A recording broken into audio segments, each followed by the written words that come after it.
Tony Pollard is probably my favorite post-draft buy in Dynasty right now. He was a huge winner from the NFL draft because the Cowboys didn't touch the running back position until round 6 when they drafted Deuce Vaughn. And look, Vaughn was a fantastic college running back, but he's 5'5", 179 pounds. He's not going to be involved much in this offense as a rookie. He's much more of a kick and punt returner. So as of right now, Pollard's only competition in this Cowboys backfield is Ronald Jones and Malik Davis. So we're talking about a back who is coming off of a huge breakout season in 2022 with over 1,000 yards on the ground, another 370 yards receiving, 12 total touchdowns, and he did most of that damage in the second half of the season. From week 7 on, he was on pace for 1,700 total yards and 17 touchdowns while splitting time with Ezekiel Elliott and only playing 50 to 60% of snaps. So now in 2023, there's no competition for snaps and touches right now. So there's immense upside for Tony Pollard to be a top 10, if not top 5 fantasy running back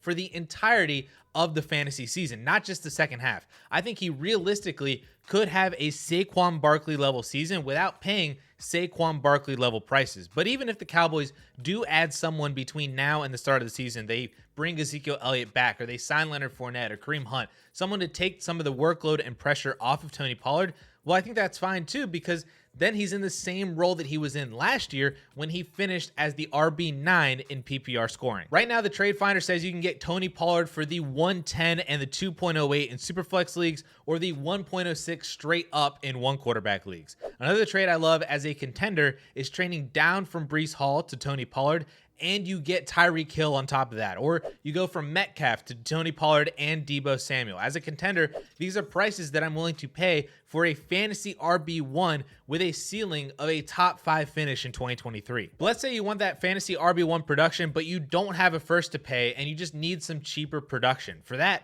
I'd point you to James Conner, who was also a huge draft day winner, as the Cardinals didn't even touch the running back position at all, and also drafted Paris Johnson 6th overall to beef up that offensive line. Since joining the Cardinals back in 2021, James Conner has been a top 10 fantasy running back in points per game in back-to-back years, averaging 17 points per game in 2021 and 15.5 points per game in 2022. Now in 2023, Conner will be the workhorse back once again, and that should translate to back-end RB1 production for fantasy, even on a team without Kyler Murray for most of the season. In fact, small sample size, but in the 4 games after Kyler tore his ACL last year, Conner averaged 20 touches per game and was on a 17-game pace of over 1,800 total yards and 13 touchdowns, including almost 100 targets in the receiving game. They leaned on James Conner last year without Kyler Murray, and they should do it again in 2023 in what could possibly be his final season in Arizona. But if you're a contender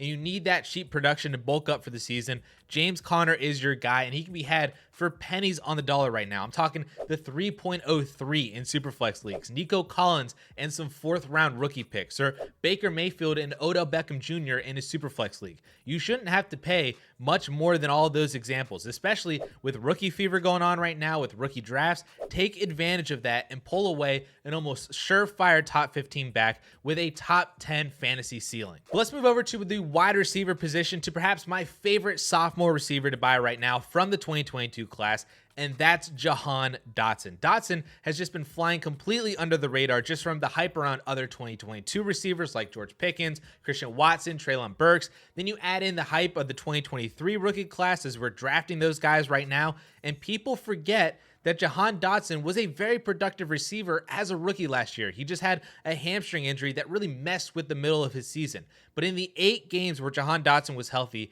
and played over 70% of snaps, he averaged almost 14 fantasy points per game and was on pace for almost 1,000 receiving yards on 112 targets, which is essentially the same, if not better production than Drake London last year. But nobody's talking about Dotson like that. He is just completely outsider purview as the forgotten 2022 first-round pick in the NFL draft. Matt Harmon just dropped his reception perception on the 2022 class from last year, and you will be shocked at Jahan Dotson's numbers. Just green everywhere you look on his success on each route. He graded in the 60th percentile against man, the 64th percentile against zone, and the big kicker here, 87th percentile against press coverage. He is a really good receiver and will be a strong wide receiver 2, if not wide receiver 1B, to Terry McLaurin in this Washington offense. Right now, you can buy Dotson for the 110 in Superflex leagues. In one quarterback, someone was able to actually trade back from 102 down to 103, and they got Jahan Dotson added in. There are multiple other trades in the trade finder of Jahan Dotson for 2 seconds, or Rashad Bateman in a second, Elijah Moore in a second. He is just extremely acquirable right now, and you should be actively buying him, whether you're contending, rebuilding, whatever. Jahan Dotson fits on every single Dynasty team right now. And sticking with just undervalued Penn Staters, Mike Gesicki has a fantastic opportunity to return to quality tight end production in 2023 with the New England Patriots. Up until last season, Gesicki was trending up as a potential breakout candidate at tight end, seeing back-to-back seasons of 80-plus targets in 2019 and 2020, then 112 targets in 2021, before crashing down to 50 targets last year in the Mike McDaniel offense, where he just really wasn't a fit in that scheme.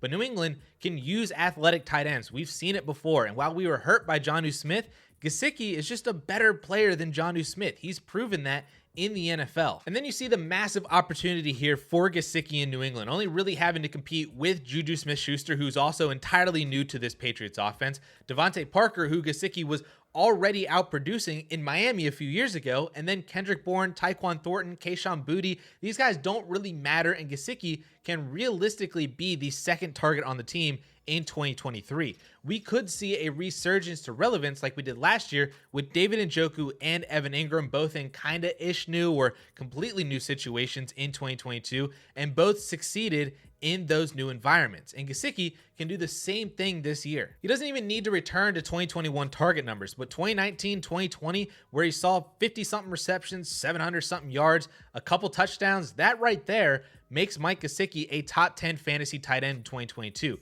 That's what Njoku did. That's what Pat Freiermuth did. That's where Dallas Goedert ended the season after missing games with injury. And that's all Mike Gesicki has to do to be a top 10 tight end. But there's that upside of, what if there's more target volume than expected and he gets to 100, 105, 110, 115 targets? Now he's in the borderline or potentially even top 5 range of tight ends, and you're paying almost nothing to get him right now. I'm talking a 3rd round rookie pick, Tyler Algier and Irv Smith. Apparently you can trade Chig Okonkwo for Mike Gesicki and a 2nd round pick. He's being valued as a nothing, like a throw-in to get a deal done. Yet he could finish as a top 10 fantasy tight end with kind of relative ease in 2023, and that's why you should be buying him everywhere you can at those prices. But there are plenty more moves that you could be making now that the NFL draft is over and we're preparing for the 2023 season. And if you'd like to see a few more of those moves that you should be doing right now in Dynasty leagues, then watch this video right up here.